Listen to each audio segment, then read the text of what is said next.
आरे गुलाबिया रंग के सड़िया बड़ा नीमन लागे। अच्छा कोई बात नहीं, तो पहन लेना चाहिए था ना। लिपस्टिक लगाई है ना गुलाबी रंग का, वही से काम चला लेना, कोई दिक्कत नहीं है, कन्वर्ट भी कर सकते हैं। लेकिन गीत का अगर ओरिजिनल शब्द रहे तो बड़ा अच्छा लगता है। एगो जना अपना नया नया कन्या के देख के, अपना धनिया के देख के बहुत रहे कि गोडे रंग बहुत धनिया पे अरे हरियर के रंग के सड़िया बड़ा नीमन लागे। अरे बड़ा नीमन लागे रूपवा चाल के आजरिया मोर मनवा मोहे। रूपवा चाल के आजरिया मोर मनवा मोहे। गोडे रंग बहुत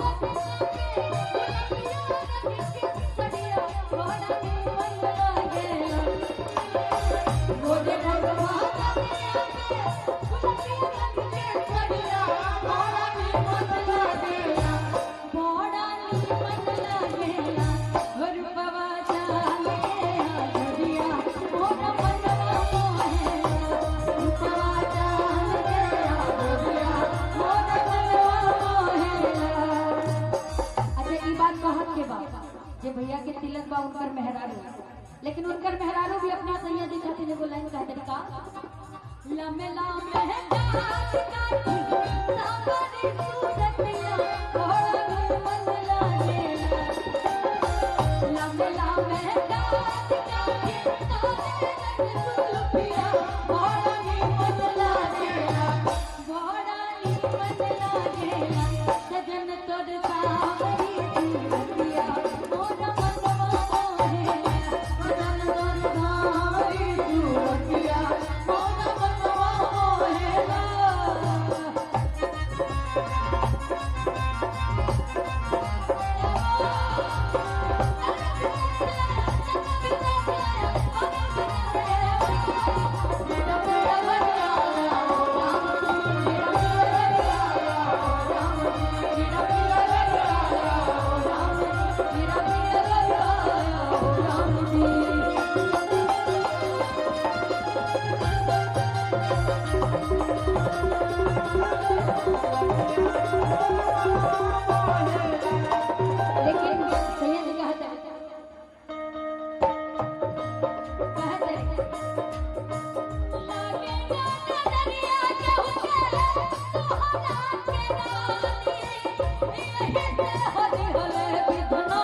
इतना ज्यादा लोड हो गई कि सब भुलाइयो जाता है।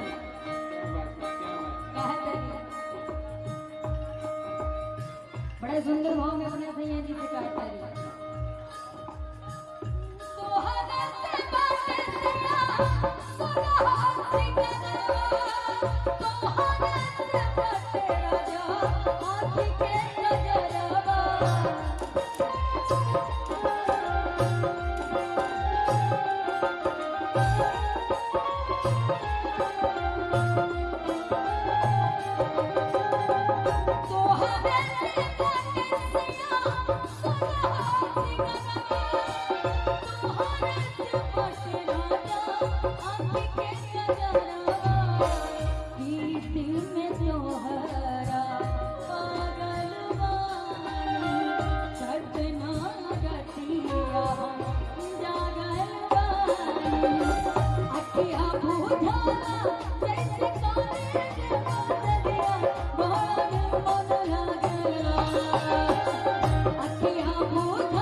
अच्छा ठीक है।